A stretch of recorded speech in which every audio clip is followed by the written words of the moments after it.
My name is Lee Andes, aka Crimson Muzik, aka Rob Boss with the afro.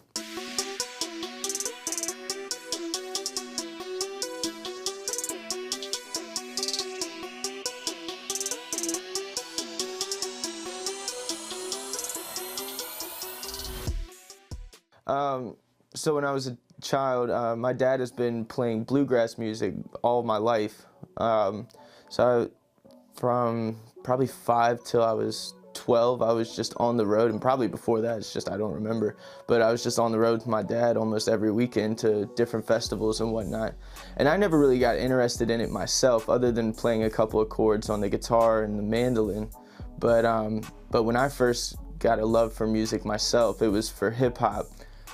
So when I was first starting to do shows and stuff in public in Harrisonburg, it was 2009, 2010, I think, and there was zero hip-hop scene that we call it now. There was no opportunities for rappers exclusively, or even in a multi-genre setting at all.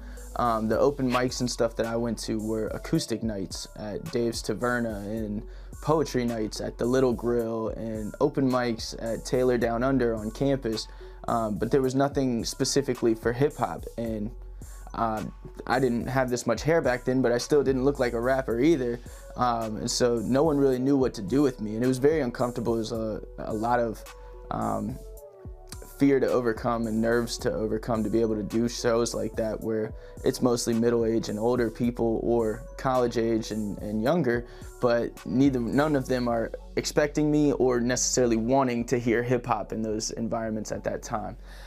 So that was a challenge for sure. And I moved down to South Carolina with my best friend Luke.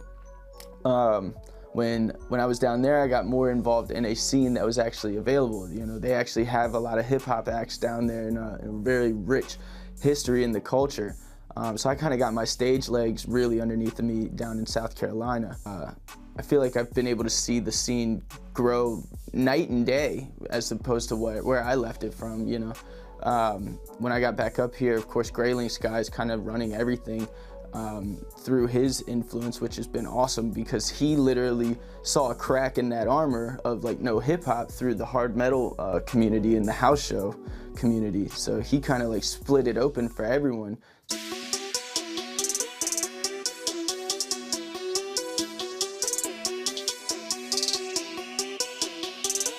Yeah, Rob Boss.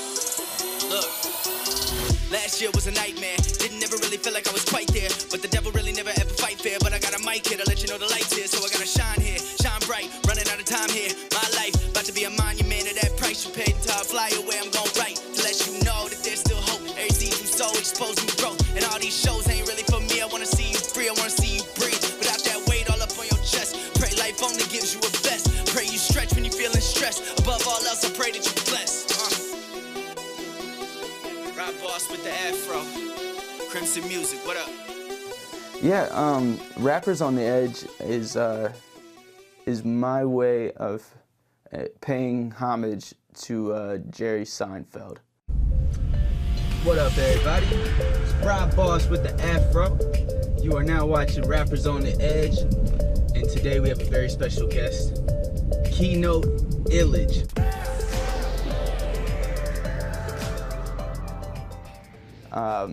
It's an idea that me and my best friend Luke came up with while we were watching comedians in cars getting coffee.